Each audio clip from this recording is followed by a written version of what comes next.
representado una pseudo-inclusión de los derechos de las mujeres y un progreso y mejoría de su situación histórica tan solo en apariencia.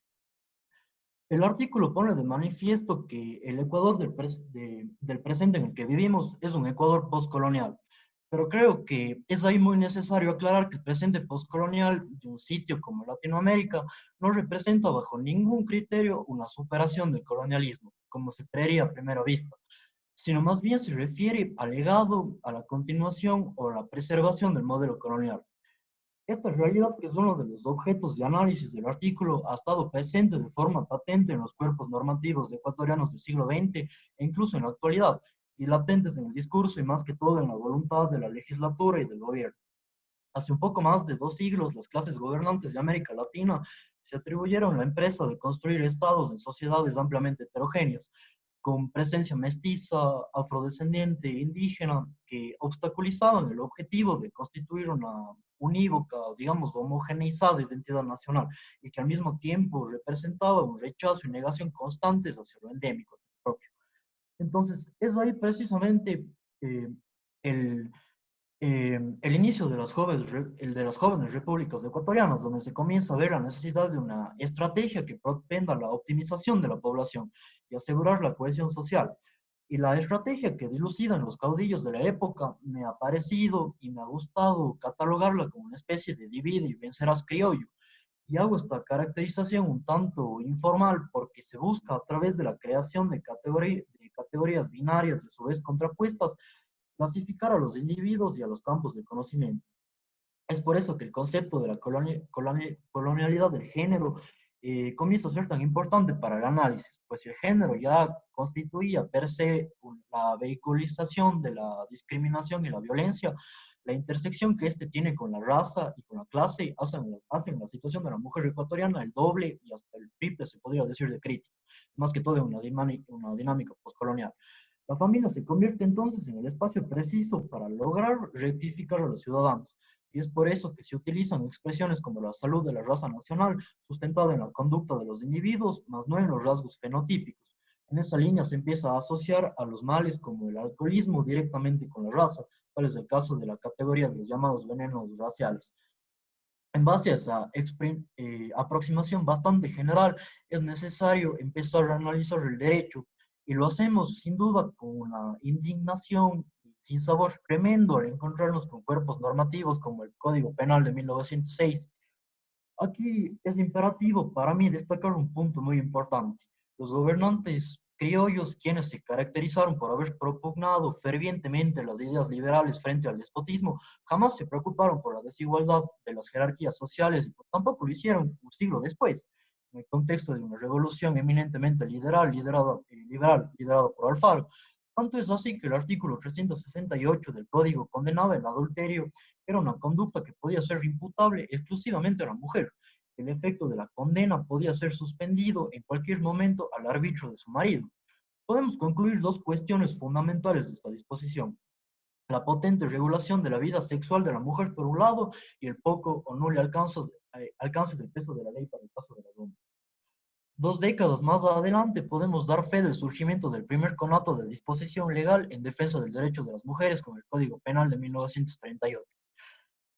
Código Penal cuya disposición 607 establecía la separación del hombre reincidente en problemas de alcoholismo de su familia, a efectos de ser enviado a lugares como las casas de temperancia hasta que éste sea reformado.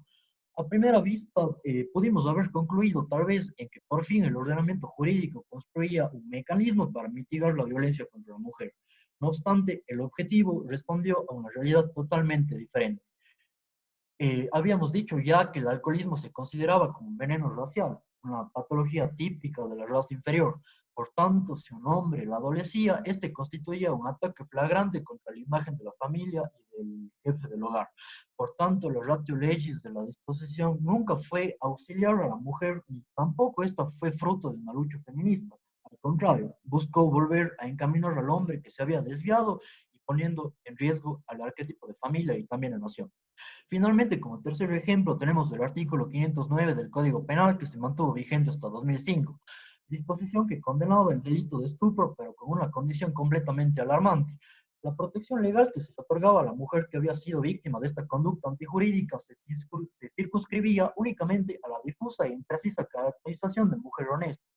Es decir, ser considerada como una mujer proba era una condición sine qua non para que la mujer sea considerada víctima por el juzgador. Podemos concluir de estas disposiciones que muchas o la mayoría de las veces se trató de equiparar y hasta de confundir a la protección de la mujer con el de la familia. El bienestar de la mujer era, en efecto, bienestar equiparable al de la familia. A finales de la década de los 70 en la región ocurrió el fenómeno que se denominó como transición de gobiernos autoritarios a gobiernos democráticos. Entonces, en los 90 resurge la preocupación del Estado de proteger a la familia, pero ahora a la luz de las organizaciones internacionales. La violencia de género constituía un problema por dos situaciones puntuales. Primero, un obstáculo para el desarrollo económico y una cuestión de salud pública. Posteriormente se produce un hito de categórica importancia, tal vez el más importante en materia de derechos de las mujeres, con la Convención Belén do Pará para la erradicación de la violencia. Esto promueve la creación de la primera comisaría para la mujer y se consigue esbozar un proyecto de ley que representaría solo en apariencia el gran precursor, el gran pionero contra la erradicación de la violencia contra la mujer, la emblemática Ley 103. En este punto es necesario ser categóricos, pues si bien tanto las comisarías como la Ley 103 responden ante la demanda de una lucha feminista, el Estado termina deformando lo que teleológicamente se pretendió en un inicio con la expedición de la ley y con la constitución de las comisarías y con la potente presión ejercida por los movimientos emancipatorios, se pudo mitigar la deslegitimación que los sectores más retrógrados de aquel Congreso Nacional le prestaron a la naciente ley. En el mismo discurso de aquellos parlamentarios de la época puede notarse lo arraigada que se mantuvo aquella convicción postcolonial de que el Estado debe proteger la concepción de familia en perjuicio de los derechos de las mujeres. Y si en su defecto se pretendía tutelar los derechos de la mujer, esta tutela se restringía a la mujer vista desde los parámetros de la moralidad prescritos por la narrativa postcolonial. Creo que nada más hizo falta un poco de sindéresis para notar que el cuerpo normativo en cuestión fue un articulado dotado de tres vicios completamente palpables. Uno, una cantidad inconmensurable de eufemismos, como el reemplazo del término libertad sexual con el de integridad familiar y luego por libertad sexual de la familia. Segundo, definiciones ambiguas como el de madre o mujer correcta. Y tercero, la concatenación de cualquier definición o caracterización al concepto de familia o de y familia, como el caso del mismo nombre de la ley. En un inicio, violencia contra las mujeres, después violencia contra la mujer y familia. Por eso no llega a sorprenderme el hecho de que el lenguaje internacional de los derechos humanos tampoco haya sido, en principio, tan beneficioso como se cree en apariencia, pues no fue capaz de resistir a la perpetuación de la colonialidad y concuerdo mucho en que su aplicación debe adaptarse a la realidad del contexto ecuatoriano. En efecto, vive un presente postcolonial y se encuentra todavía subordinado a los discursos hegemónicos patriarcales de dominación. Con todos estos antecedentes expuestos, a mi juicio y en la misma línea de la autora, creo que la salida reside en llevar la antorcha de la deconstrucción hacia las mesas de debate y hacia la educación, precisamente lo que hacemos ahora en este mismo foro. Pues es un hecho que los grandes discursos hegemónicos incluso nos han privado, como sur global que somos, de poner de manifiesto nuestras propias epistemologías, y digo propias considerando al conglomerado social ecuatoriano y su diversidad como un todo. Es por ello que debemos ser capaces de ver hacia lo históricamente invisibilizado y darnos cuenta de las voces que se excluyeron en este proceso y que se siguen excluyendo. Habrán notado que en la metodología del artículo se estableció claramente que los testimonios fueron recogidos de mujeres que tuvieron papel en los espacios desde donde se creó el derecho, excluyendo a las mujeres indígenas y afrodescendientes que solo tuvieron protagonismo en el movimiento emancipatorio. A mi juicio, esa leve puntualización ya dice mucho y ratifica la tesis que precisamente exponer. En el marco de una sociedad ahogada de paradigmas instituidos, dogmatismo y conocimientos elevados a la categoría de inmutables y absolutos, creo que no se necesita hacer activismo para darnos cuenta que como científicos sociales, o en mi caso como prospecto científico social, tenemos el imperativo de ser analíticos ante las estructuras, pero sobre todo como seres humanos tenemos el deber de ser críticos ante las injusticias. Hasta ahí llega mi intervención, muchas gracias, espero haber estado a la altura.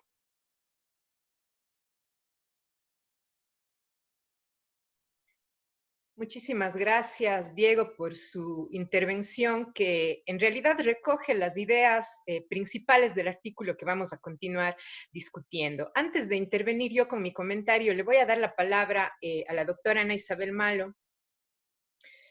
Tengo que encontrarle primero por aquí. Un momentito.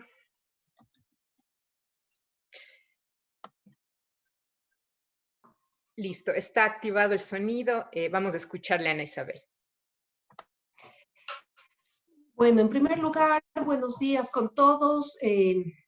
Lamento no estar identificada bajo mi nombre real por estos clásicos problemas técnicos de la virtualidad. Es más, llevo un nombre de hombre, que es el nombre de mi marido, o sea, que vean qué irónica que es la vida.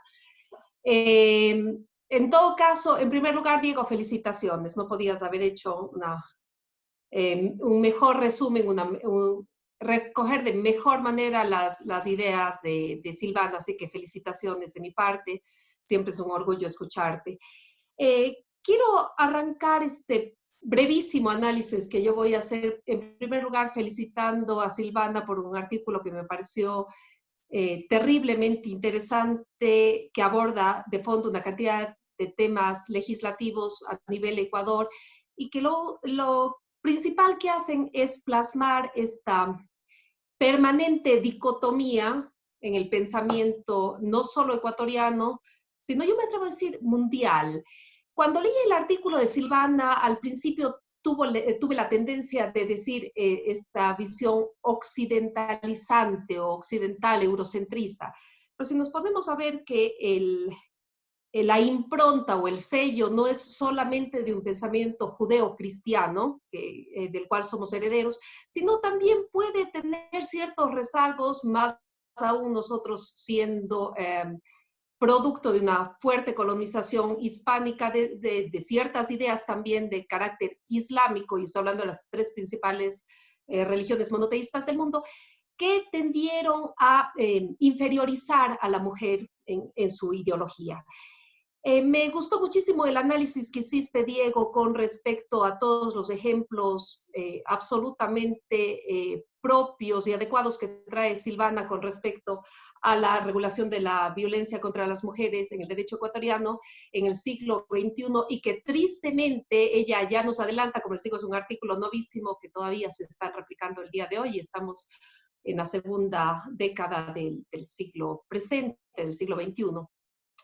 Al hablar de la ley 103 y esta alusión que se hace a la protección familiar o a la armonía familiar en lugar de una real defensa a los derechos vulnerados de las mujeres.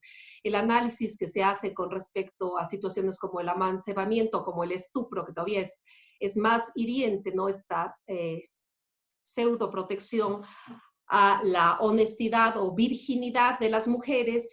Y en realidad, ¿qué queda en esta protección curiosa con respecto a la propia libertad de las mujeres? En realidad hay una protección contra la virginidad de una mujer menor de edad, y otra vez con este concepto del binarismo clásico en el que se ha manejado el pensamiento colonialista de hombre, mujer, bueno, malo, negro, blanco, ateo, católico o simple y llanamente de otro credo y católico, ¿no?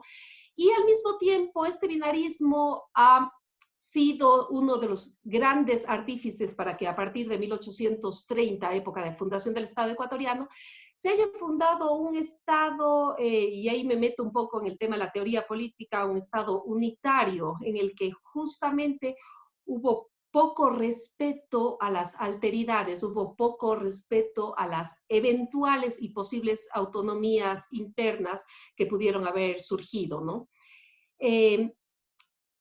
La verdad es que otra parte que a mí me gustó muchísimo del artículo de Silvana es cuando dice, finalmente sí hay un grupo, sobre todo a partir de la década de los 90, que comienza a ser escuchado, pero es un grupo también otra vez selecto. Entonces vamos categorizando quienes, digamos, llegan a la altura de ser escuchados dentro de un contexto impositivo y hegemónico, que son finalmente las mujeres mestizas y de clase media. Entonces hay cierta condescendencia o cierta concesión a aquellos que se consideran no tan diferentes, a pesar de serlo.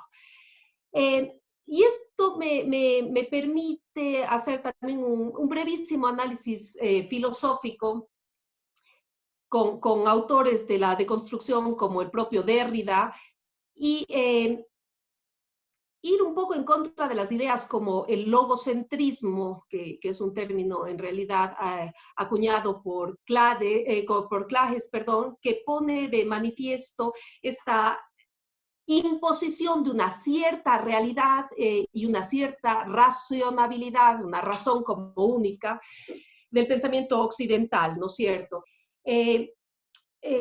También me permite hacer un análisis muy interesante de pensadoras como Julia Kristeva, que es una feminista, una literata feminista búlgaro-francesa, que habla muchísimo en los contextos de la semiótica y de la significación de las palabras y los signos, y como una imposición de lo que se considera correcto, ¿no? Si nosotros vemos por la calle una P rodeada de un círculo rojo, presumimos que es pare y es el único significado que nosotros les damos. Entonces, esta antelación de la significación que pueden tener los términos, que pueden tener las palabras.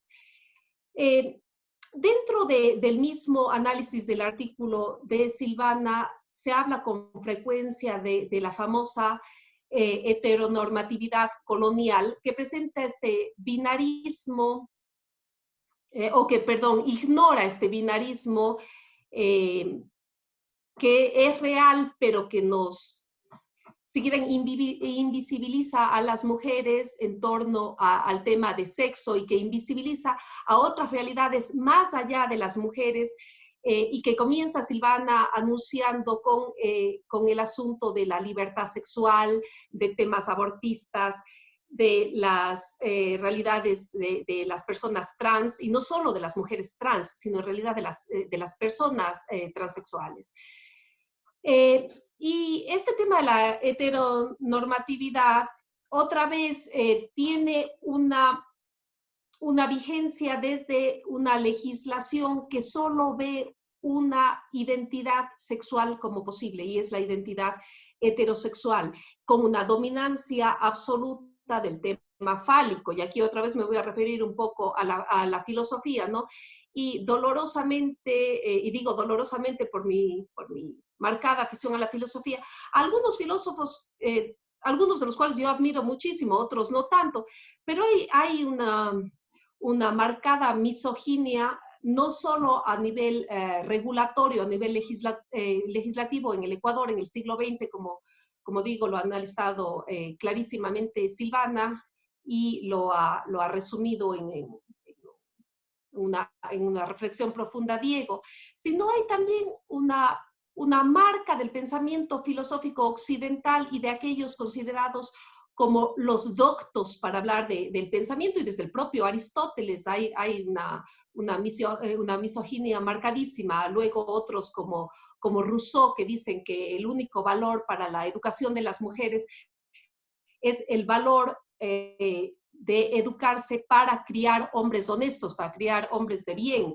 Bueno, el tema de Schopenhauer ya es de por sí algo pavorosamente irritante para las mujeres, y sobre todo veo que hay una cantidad de mujeres participantes, ¿no?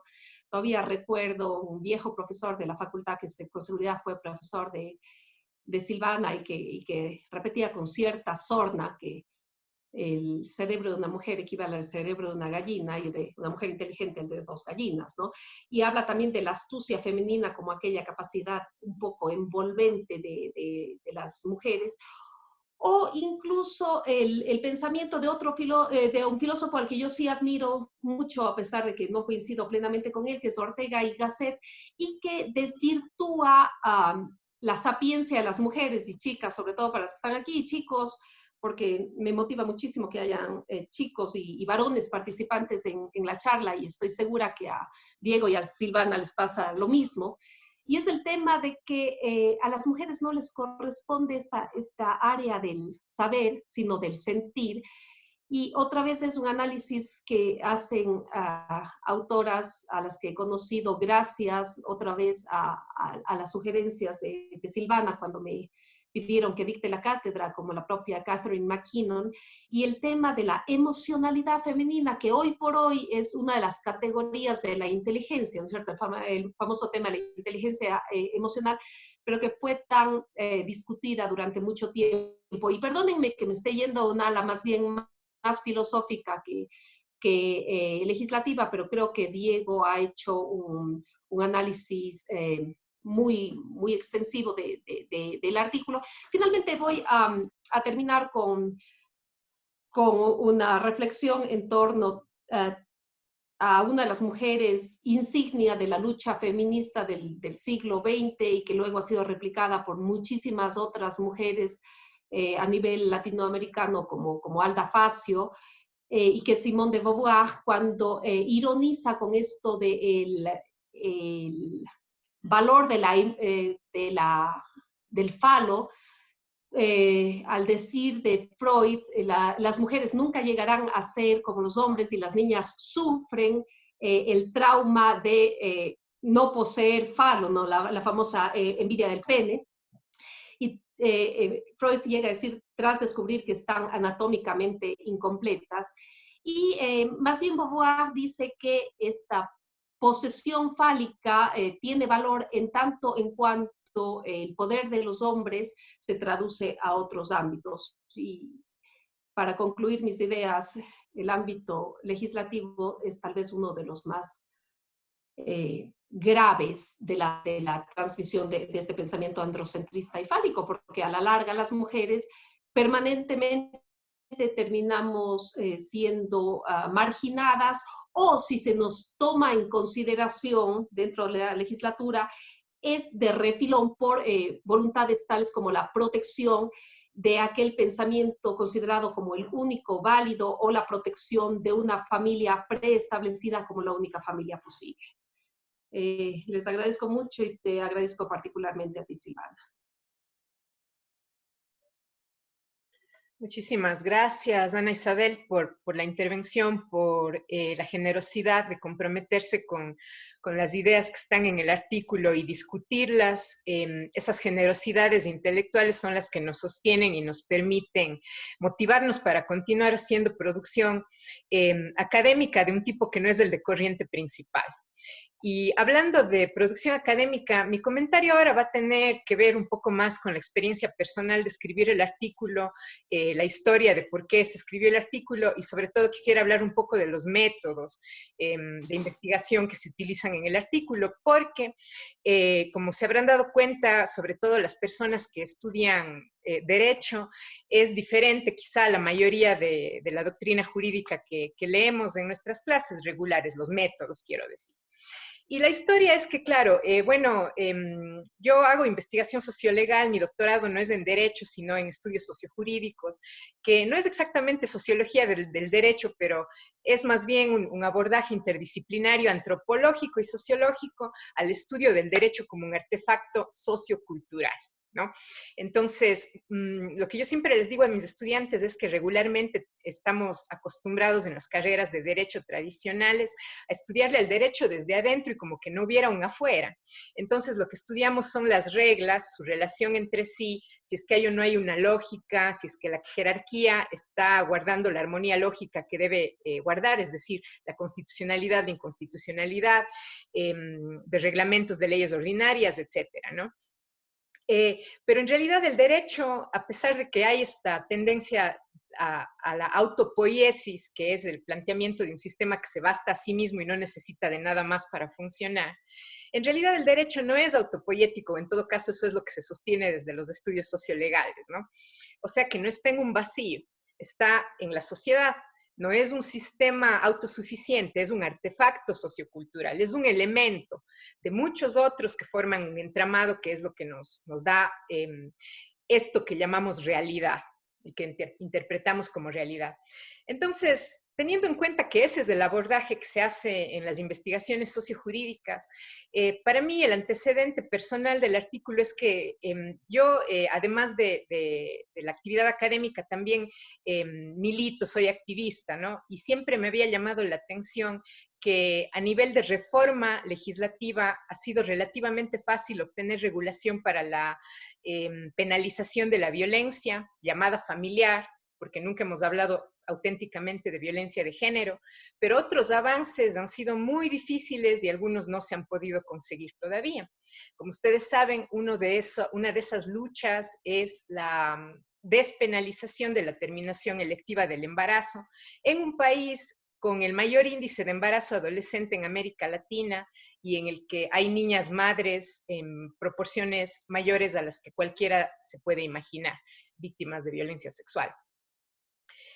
¿Por qué hemos podido conseguir legislación punitiva para la violencia llamada familiar y por qué no se puede avanzar en otros aspectos? Esa era una pregunta de investigación. Y para responder estas preguntas no es suficiente leer las leyes, hay que entender cómo se discutieron, hay que entender qué discursos permiten que se discutan las cosas de una manera y no de otra. Hay que entender quiénes son las personas que están autorizadas a hablar, o sea, quiénes son las interlocutoras de los legisladores, en otras palabras, y quiénes no son interlocutoras de los legisladores, quienes no pueden decir cuáles son sus necesidades y lo que esperan del derecho. Y para poder entender eso hay que tener los elementos empíricos, que en este caso fue trabajo de archivo, trabajo etnográfico con mujeres que han participado de los diferentes procesos de reforma legal que ha habido desde los años 90. Pero también es necesario articular un lenguaje diferente para hablar de estas cosas, porque si tomamos la evidencia empírica y seguimos hablando en los términos de la doctrina jurídica tradicional, no vamos a conseguir mucho. Entonces, son conceptos no estrictamente jurídicos los que aparecen en el artículo para entender el fenómeno jurídico. Son más bien conceptos antropológicos y sociológicos. Y dentro de la antropología y la sociología también hay corrientes principales y corrientes críticas. Por ejemplo, la idea de colonialidad y más aún la de colonialidad de género, no son ideas que estén en el lenguaje, por ejemplo, de los ministros, de los legisladores, ¿verdad? O sea, no son de corriente principal. Entonces, lo que pasa aquí es que estamos usando un marco analítico crítico para analizar un fenómeno que no podemos entender de otra manera, que no podemos entender si es que seguimos hablando el mismo lenguaje jurídico tradicional. Y habiendo dicho un poco cuál era la motivación del artículo y qué es lo que nos muestra y cómo podemos ver cosas que no se pueden ver si es que acudimos a otros conceptos que no son los que están dominando, ¿no es cierto?, en el habla de la política pública, incluso de las ciencias sociales, a lo que yo quería ir es un poco a lo siguiente, ¿no? Que en el momento en el que pensamos al derecho ya no como un sistema que soluciona problemas y que siempre representa el consenso, sino como un campo de batalla problemático en el cual hay muchas voces que son admitidas y otras no, y que lo que vemos como ley es el reflejo de quienes sí han sido admitidas en ese diálogo, que si es que no incluye, o sea, es un diálogo que realmente nos muestra que el campo de la política ya empíricamente no es un campo de consenso, sino es un campo agónico, es un campo de voces silenciadas, ¿no? Y de ahí viene el derecho que después se convierte en reglas de convivencia para todas las personas. Y por lo tanto no refleja la experiencia de todas las personas, refleja la experiencia de unas personas y los intereses de unas personas. Y muchas veces no tenemos la conciencia histórica de que los intereses, que incluso a veces se asumen como propios, por ejemplo, el lenguaje de la igualdad, que es el que utilizamos mucho para hablar de derechos de las mujeres, no necesariamente representa lo que todas las personas sienten y viven en su día a día. Tal vez no para todas las personas es importante reconocerse como iguales a otra persona. Tal vez hay personas que necesitan que se reconozca su sufrimiento histórico, como por ejemplo los afroecuatorianos. Entonces, son lenguajes que, si es que hay un solo lenguaje posible y admitido, quedan acallados los otros lenguajes. Y creo que esto es lo que nos trata de mostrar la idea de colonialidad de género en el derecho. Entenderle al derecho finalmente como un discurso privilegiado que tiene la posibilidad de decir esto es verdad y esto no es verdad, esto es relevante y esto no es relevante, y que a través de esas articulaciones pues refleja cuáles son las únicas voces autorizadas finalmente, ¿no? Entonces, la idea de entenderle al derecho como un artefacto sociocultural y la idea de poderle analizar a la luz del marco conceptual analítico de la colonialidad de género nos permite darnos cuenta de cómo los discursos viajan a través del tiempo, cómo hay continuidades, también hay interrupciones, por supuesto, de los lenguajes, pero la idea de este artículo era mostrar que muchas de las cosas que se decían a nivel científico, jurídico, en la época colonial y postcolonial todavía las seguimos diciendo, tal vez solo utilizando otras palabras, ¿no? Pero tal vez todavía creemos en los venenos raciales, aunque ya no lo digamos así. Tal vez todavía están en la ley. Y tal vez entre esos discursos que son los que nos dicen solamente ciertos grupos son dignos de ser protegidos por el derecho, está la clave para responder esa pregunta: ¿por qué hemos tenido éxito como feministas en la reforma de ciertas leyes y en otras no? Probablemente es porque la forma como nos han protegido no ha sido una forma de protección de la dignidad, sino más bien ha sido una forma de protección en inferioridad, una forma de proteger a quien no se puede, o quien es vista como que no se puede valer por sí misma. Alda Facio también habla de esto, no en clave poscolonial, pero ella dice, hay que saber discernir cuando la legislación se está orientando a proteger a un elemento porque se lo considera que debe ser protegido por ser propiedad de otro elemento, ¿no? Que ese es el origen de las leyes contra la violación, es un delito contra la propiedad del pater familias, y hay que ver cuándo la ley efectivamente está protegiendo la dignidad humana. Entonces, en ese sentido, finalmente lo que se trata de concluir en este artículo es que si tenemos éxito en unos aspectos y en otros no, hay que mirar a la historia, hay que mirar a cómo hemos llegado a definir un lenguaje autorizado con el que podemos hablar, y hay que darse cuenta también que el lenguaje de los derechos no admite todas las narrativas, que sin querer decir que sea inútil, el lenguaje de los derechos humanos con todas las maravillosas reivindicaciones que tiene, es insuficiente para ciertas reivindicaciones que no están articuladas en la clave en la que todos entendemos la igualdad, en la que todos y todas entendemos en este mundo occidentalizado, globalizado, lo que significa la protección legal, ¿no? Solamente concluyo con un ejemplo de la vida real que también viene de mi investigación más reciente y tiene que ver con el bien jurídico protegido en lo que es la legislación sobre violencia de género, que le llamamos violencia contra la mujer y la familia en nuestro país, ¿no? Nuevamente especificando que lo que estamos protegiendo es a la mujer de familia, no a cualquier mujer. La investigación empírica que con un equipo de la universidad hemos llevado a cabo nos muestra que lo que las mujeres piden en realidad cuando se habla con ellas y se escucha sus historias es protección inmediata ante la violencia inminente. Pero si ustedes se fijan, la prioridad del derecho penal nunca es la protección inmediata ante el peligro inminente. El objetivo del derecho penal históricamente siempre ha sido establecer la responsabilidad penal para poder determinar un castigo penal. Y sin embargo, ese es el instrumento que tiene un objetivo claro e histórico que estamos tratando de usar para proteger. Entonces, lo que nos pasa es que tenemos una serie de discursos que solo permiten conseguir ciertos efectos y son esos los que queremos usar para conseguir efectos emancipatorios de gente que nunca ha podido hablar. Entonces, ¿qué hay que hacer aquí? O sea, es un ejercicio de resistencia, un ejercicio de articulación de discursos diferentes, con otras palabras, de que nos permitan decir colonialidad de género y que eso esté autorizado a ser considerado jurídico también, que no tengamos que solamente estar hablando en términos de los otros, ¿no es cierto? Que cuando presentamos proyectos de investigación no nos digan, pero es que este no es un concepto de derecho, pero es que aquí falta definir el artículo. No, también es investigación jurídica hablar con la gente y escuchar sus historias y revisar los archivos, ¿sí? Entonces, esta es un poco la visión que tenemos que ir cambiando del derecho y para poder hablar de otra forma, para poder hacer unos diálogos más democráticos y aunque sea tan difícil, como dice Gayatri Spivak, que el subalterno llegue a hablar, que el subalterno llegue a tener voz, por lo menos podemos ser compasivos y que la palabra compasión también sea parte del lenguaje jurídico. Yo les agradezco mucho su atención y voy a empezar a poner atención al chat aquí para las personas que han empezado a escribir, para ver si es que entre todos los que hemos intervenido podemos ir contestando un poco las dudas. Entonces, tengo aquí una pregunta que se refiere a si es que es posible analizar la legislación nacional vigente en su relación con la participación en la esfera pública de las mujeres como continuación de la aplicación de las construcciones coloniales y postcoloniales.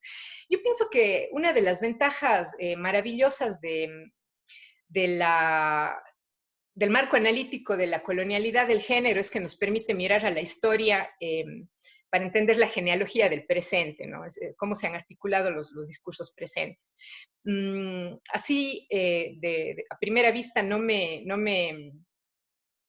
tengo en la cabeza una persona que haya estudiado específicamente paridad a la luz de los marcos analíticos de la colonialidad del género, pero si se hace sería maravilloso, ¿no? Porque naturalmente lo que es cuando las personas pueden o no estar en la esfera pública son discursos que son muy antiguos. Incluso hay estudios históricos que nos muestran que la participación política de las mujeres era potencialmente mayor antes de la colonización o más autorizada, ¿no? Cuestiones tipo comercio, la libertad de comercio de las mujeres o la libertad de trabajo autónomo eran más libres antes del ingreso de la idea de la familia en la que la mujer es dependiente, ¿no? de quien es proveedor. Les pido de favor que me hagan las preguntas a través del chat, ¿sí? Porque si es que empezamos a habilitar los micrófonos, hay demasiada gente y me va a costar muchísimo ubicarles. Entonces, esa es la única cuestión, porque veo que hay por aquí una manita alzada. Entonces, si me pueden escribir rápidamente en el chat, con mucho gusto. Igual, Ana Isabel y Diego están también al pendiente de lo que se diga en el chat.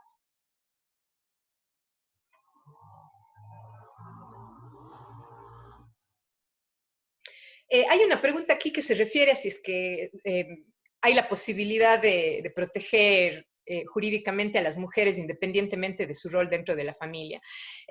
Yo creo que, claro, o sea, siempre hay avances, pero hay que tener en cuenta que el tiempo y el progreso, a veces pensamos que todo es lineal y que la historia de la humanidad es una historia de un progreso tras otro, pero no necesariamente es así. O sea, hay progresos y al mismo tiempo hay retrocesos y no hay una línea continua para que podamos hablar como a veces que nos pintan la historia, ¿no? Como una historia de superación continua de pensamientos incivilizados. Yo creo que podemos avanzar en unas cosas sin que eso signifique que se retroceda en otras, como muchas veces ha sucedido.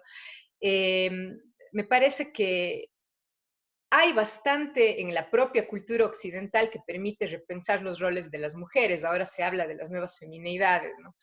Pero me parece a mí que tenemos que tener cuidado también con esos discursos porque muchas veces cuando hablamos de mujeres profesionales independientes económicamente, también empezamos a hablar de élites ya, ¿no?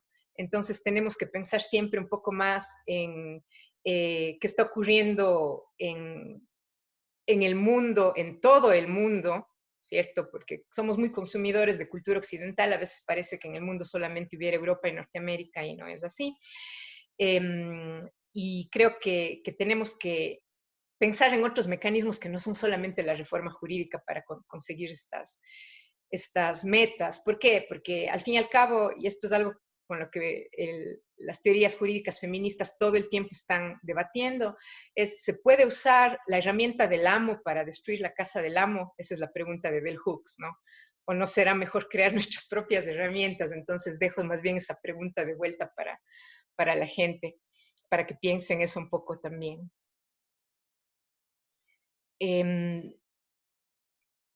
Si es que hay otras preguntas, lamentablemente siento mucho no poderles habilitar el micrófono porque ya tengo experiencia con lo caótico que termina resultando, pero si me pueden, por favor, dejar las preguntas pues en el chat, muchas gracias. Alguien está haciendo una pregunta sobre la interseccionalidad, ¿no? Tengo una pregunta también sobre, vamos a ver. Ya, perfecto. Voy a muy rápidamente hacer una diferenciación entre lo que son los conceptos de colonialidad e interseccionalidad que alguien está preguntando ahí. El concepto de interseccionalidad es un concepto que tiene origen afroamericano, ¿no? Es un concepto acuñado por Kimberlé Crenshaw. Y hay que entender que la idea de Crenshaw, esto yo he visto que hay bastante confusión.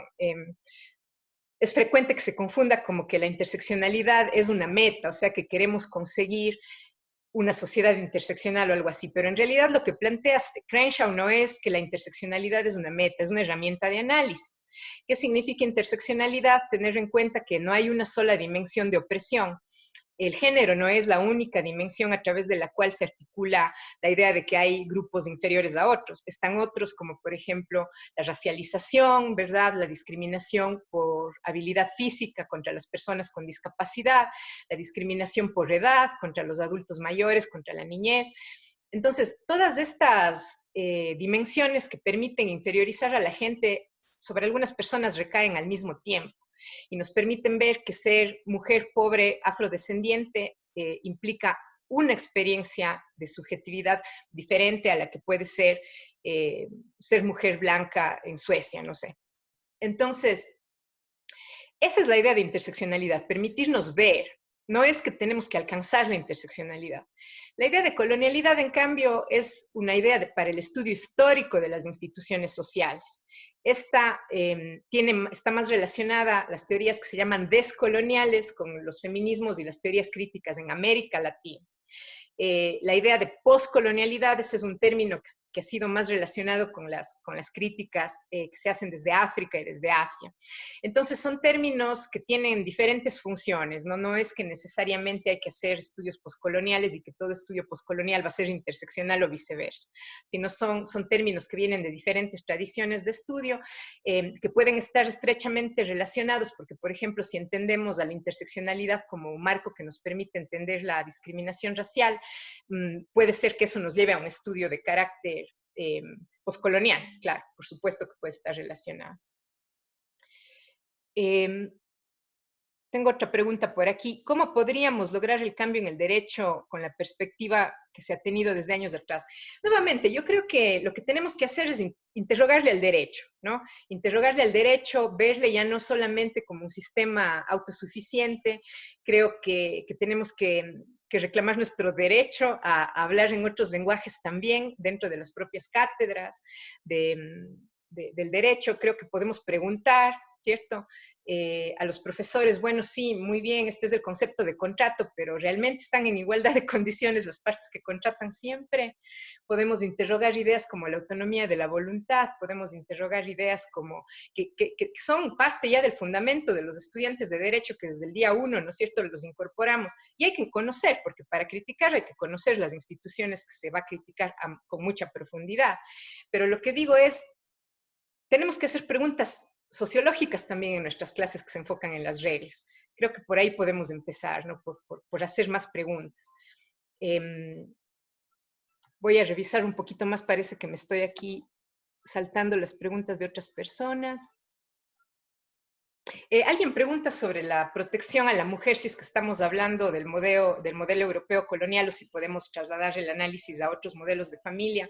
En el caso puntual del Ecuador y de la ley que se analiza en el artículo, sí, estamos hablando del modelo de familia pre-colonial, colonial y poscolonial, como un modelo que se transforma, pero que en particular en la época republicana funciona para tratar de articular la unidad de la nación. Piensen ustedes en una nación como el Ecuador con tanta diversidad, en donde es necesario acuñar un concepto de ciudadanía que abarque a todos, pero al abarcar a todos en realidad se deja fuera a la mayoría, ¿no? Porque lo que se está tomando como modelo es una identidad con la que no corresponde la realidad de la vasta mayoría de los nacientes ecuatorianos y ecuatorianas.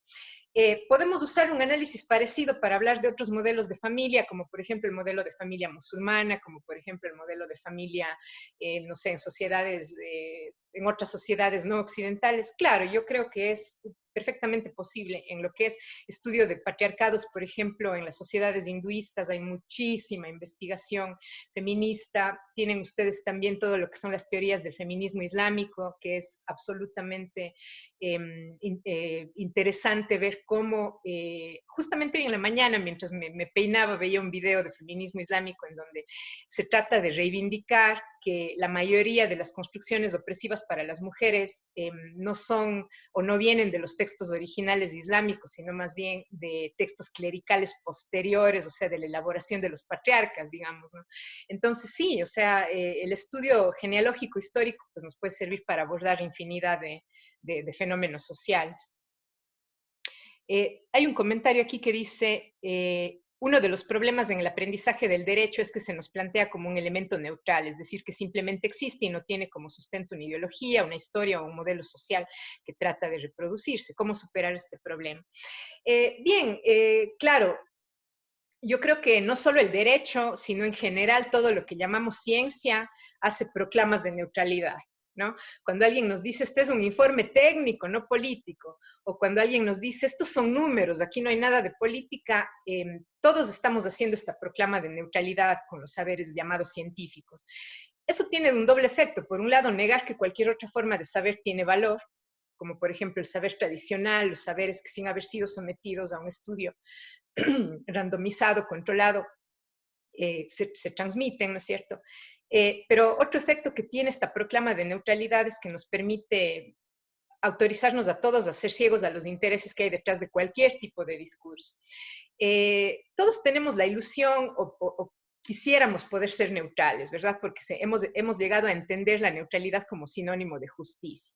Pero es imposible ser neutral porque ningún ser humano ha sido creado o ha crecido en el vacío.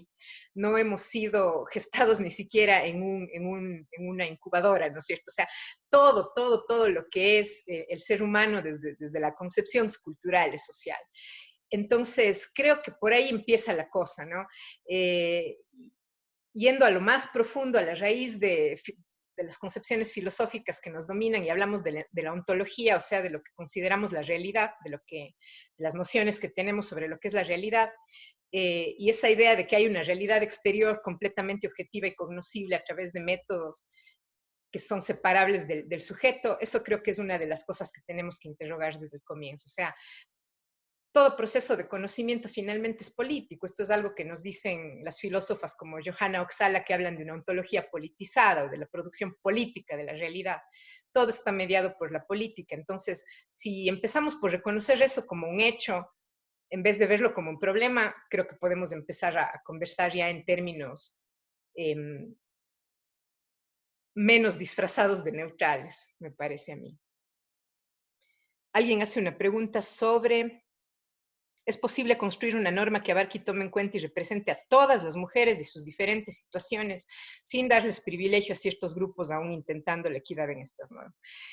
Creo que la respuesta a esa pregunta depende de la escuela filosófico-política que se tenga, ¿no? Si es que concebimos a lo político como un terreno de consensos, se respondería que es posible. Si es que entendemos al derecho como una herramienta que resuelve problemas, podríamos responder sí, podemos tener normas que nos permitan resolver los choques que tenemos de intereses como individuos. Pero si pensamos en el terreno político-jurídico como un terreno de disputa, como un terreno en el que va a haber siempre ganadores y perdedores y que eso es continuo, pero que eso no necesariamente tiene que significar que la violencia es inevitable, ¿sí? Entonces podemos decir, las soluciones que son generalizadas para todos nunca van a poder epistemológicamente abordar la diversidad, ¿sí? Ahora, podemos reconocer que hay una dignidad para todos los seres humanos y es útil reconocer que hay una dignidad que es propia de todos los seres humanos, por supuesto. Entonces creo que la respuesta no es una sola. O sea, ¿podemos conseguir que el derecho sea perfecto? Probablemente no. ¿Podemos aproximarle al derecho más a la protección de las personas que sufren que a la protección de los intereses de los que ya tienen poder? Probablemente sí. Probablemente sí. Entonces va a depender de cómo enfoquemos y cómo discutamos. Alguien está preguntando si existe la posibilidad de que la importancia que se le brinda a la realidad jurídica sobre la realidad social, mantenga las construcciones coloniales como ejes predominantes que mantienen a la mujer en un estado de vulnerabilidad, pues no se investiga realmente sobre sus necesidades y así la ley solamente se dedicaría a proteger aquello que dichas estructuras consideran que se debería conservar. Creo yo que esta es una pregunta que finalmente está topando la esencia misma de lo que estamos conversando, ¿no? Que si seguimos hablando solo en términos de la inocuidad de las normas y de su neutralidad, no vamos a poder ver los problemas. Si seguimos discutiendo solo al derecho desde el punto de vista formal, desde su lógica interna, desde la relación de la jerarquía normativa, no digo que no haya que hacerlo, pero si solo se hace eso, por supuesto que vamos a pasar muchos años de nuestra vida sin mirar afuera. Y si no miramos afuera, nuestra ceguera es cómplice también del sufrimiento de muchas personas. Entonces, yo creo que esta es una pregunta que toca el corazón de la propuesta, ¿no? Hablemos más de temas que tradicionalmente no los llamamos jurídicos para poder entender que el derecho no es un elemento estéril, ni es un elemento, con estéril quiero decir que no es impoluto, ¿no? O sea, no es que está allí como un santo grial que va a solucionar todos los problemas. Hay una pregunta más que dice, la lectura decía que antes la violencia intrafamiliar afectaba a la economía. Ahí voy a hacer una puntualización. Un motivo era por el uso del sistema de salud. Mi pregunta es ¿por qué otros motivos la violencia familiar puede afectar a nuestra economía y cómo lo hace? No es que antes la violencia, voy a usar la expresión violencia de género, porque creo que usar la expresión violencia familiar ya otra vez nos remite al ámbito de la identificación de lo femenino con la familia, que no necesariamente es así. Puede haber violencia de género contra mujeres que no tienen hijos, contra mujeres que no son esposas, que no son madres, etc. La violencia sí efectivamente tiene un impacto en la economía, antes y ahora. ¿Por qué? Porque impide la participación de las personas en los campos de intercambio y en los campos productivos. Ese es uno de los discursos centrales del Banco Mundial para hablar de equidad de género, ¿sí? Pero no es la única razón. O sea, mi crítica es que no deberíamos solamente hablar de que la violencia es un problema porque impacta a la economía, que hasta cierto punto eso sí ha sido uno de los discursos que han salido del Banco Mundial, del Fondo Monetario Internacional. Hay cuestiones de dignidad humana que no necesariamente van a tener que ver con el hecho de que se impacte en el Producto Interno Bruto. Pero si vamos a hablar de eso, piensen ustedes en todo el trabajo que es subsidiado por las mujeres cuando hacen trabajo no remunerado. Una economía se sostiene con el trabajo productivo y eso es lo único que se cuenta como Producto Interno Bruto. Pero ¿y dónde está todo el trabajo no pagado que hacen las mujeres cuando cuidan niños y por lo tanto se evita el gasto de mandarles a la guardería? Cuando cuidan a los enfermos y no hay que entonces pagar la atención hospitalaria, por ejemplo. Todo eso sostiene también la economía de un país. No es reconocido como productivo, pero es un subsidio que permite subsistir a la especie humana fundamentalmente. Entonces, si es que nosotros tenemos que cualquier persona que realiza trabajo de cuidado es violentada, por supuesto que eso va a tener un impacto en la sociedad. Ahora, yo creo que si bien eso es verdad, no tiene que ser esa la única bandera de lucha, porque podríamos volver a caer en el discurso de no hay que violentar a las mujeres para permitirles cumplir con su rol de cuidadoras de madres de personas que atienden enfermos, etcétera. No, o sea, en lo que tenemos que pensar más bien es en cómo articular un discurso que nos permita reconocer el valor del trabajo no remunerado, que permita que este trabajo se distribuya más equitativamente entre personas, sean o no sean mujeres, que permita que se reconozca, ¿no es cierto?, todo el impacto, o sea, que cuando hablamos, por ejemplo, de derecho laboral, piensen en las personas que han estudiado ya laboral. Cuando yo estudié al menos, jamás asomó una palabra como trabajo reproductivo, ¿no? Y ¿eso qué nos dice? Que el derecho solo reconoce una forma de actividad como trabajo y lo demás no es trabajo, ¿no? Entonces, todos esos son lenguajes que tenemos que cambiar. Voy a ir cerrando para no quitarles tanto tiempo, para no abusar de su paciencia. Voy a tomar solamente un comentario más que dice lo siguiente. Con el artículo se evidencian las conexiones discursivas del colonialismo en la actualidad. A su juicio, desde la técnica jurídica, cómo evitar que la errónea terminología para incidir en un discurso político que fomente que fomente la igualdad material y no la alternabilidad social. A ver, nuevamente, o sea, yo creo que otra vez aquí tenemos la pregunta de ¿se puede destruir la casa del amo con las herramientas del amo? Yo creo que con las herramientas del amo se puede hacer algunas cosas, pero solo hasta cierto punto. Entonces, ¿es la solución hablar de técnica jurídica? Primero, porque si es que hablamos de técnica jurídica, querría decir que la respuesta está en hacer otra vez reforma legal para cambiar el lenguaje de la ley. Y parecería ser entonces que lo que hay que hacer otra vez es reformar la ley, hacer otra ley de violencia contra las mujeres, que ya no diga familia, que solamente diga esto, a lo mejor que hasta ponga la palabra colonialidad. ¿Va a ser esa la solución? Probablemente no, ¿sí? ¿Por qué? Porque no hemos transformado todo el sistema, porque los juzgados siguen siendo manejados por unas personas, porque la policía sigue teniendo unos imaginarios en el momento en que le llama por teléfono a una persona a pedir auxilio, porque seguimos teniendo todo un aparato, ¿no es cierto?, social, no solamente jurídico, que responde a unos lenguajes y que finalmente no importa lo que diga la ley, eso lo hemos visto todo el tiempo. La forma como se aplica, y ahí entra la teoría del realismo legal, ¿verdad?, está muy influida por el perfil psicológico, idiosincrático de quienes administran justicia. Entonces, yo diría, podemos hacer una serie de ensayos, pero para ver los efectos incluso devastadores que puede tener esto, hay un artículo de Toni Williams, que es una profesora afro-británica, que hace un estudio de lo que es el reconocimiento de la interseccionalidad en las leyes que protegen aparentemente a las comunidades indígenas canadienses, a las First Nations, ¿no?, las primeras naciones. En suma, lo que muestra este artículo es lo que les acabo de decir, o sea, por incorporar un lenguaje a una ley, no estamos transformando la realidad social. Entonces, quizá lo que tenemos que hacer ahora es exigir que además de aprender técnica jurídica, que además de aprender lógica jurídica, que además de aprender el contenido de la ley, porque la verdad es que a veces eso es la carrera, ¿no? Saber qué dice la ley. Y pasamos los años haciendo eso. Creo que más bien deberíamos exigir tener otros enfoques más transversales, que nos cuenten un poco más el rol del derecho en la sociedad, ¿no? Entonces, mi respuesta es un poco más bien ser contestatarios por fuera, ¿no? Con las mismas herramientas vamos a conseguir resultados muy limitados, muy limitados. Bien.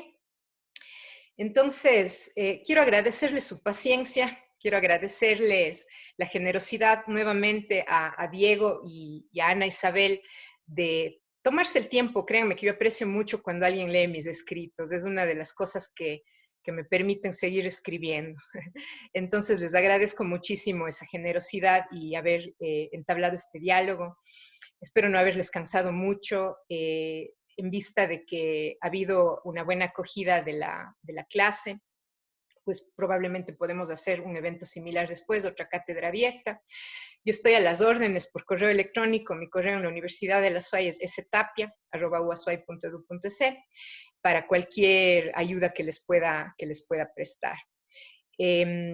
Y a todas las personas que han tenido también la amabilidad de darnos su tiempo, de encontrarnos aquí para escuchar algo tal vez un poco diferente, muchas gracias. Se renueva todas las esperanzas que tenemos cuando hay más personas queriendo oír estas cosas, porque muchas veces el problema es que no solo que no nos dejan hablar, sino que cuando hablamos también tenemos ese no quiero escuchar. Entonces, gracias por escuchar, gracias por ser una semilla para que podamos ir diversificando nuestros estudios, las cosas que podemos decir, que estamos autorizadas a decir, y para que eso pueda transformarse también en un reconocimiento más compasivo de las demás personas, que finalmente esto es una cuestión ética a la larga, ¿no? Muchas gracias por su atención. Voy a ir cerrando la reunión y espero verles nuevamente muy pronto. Que estén muy bien.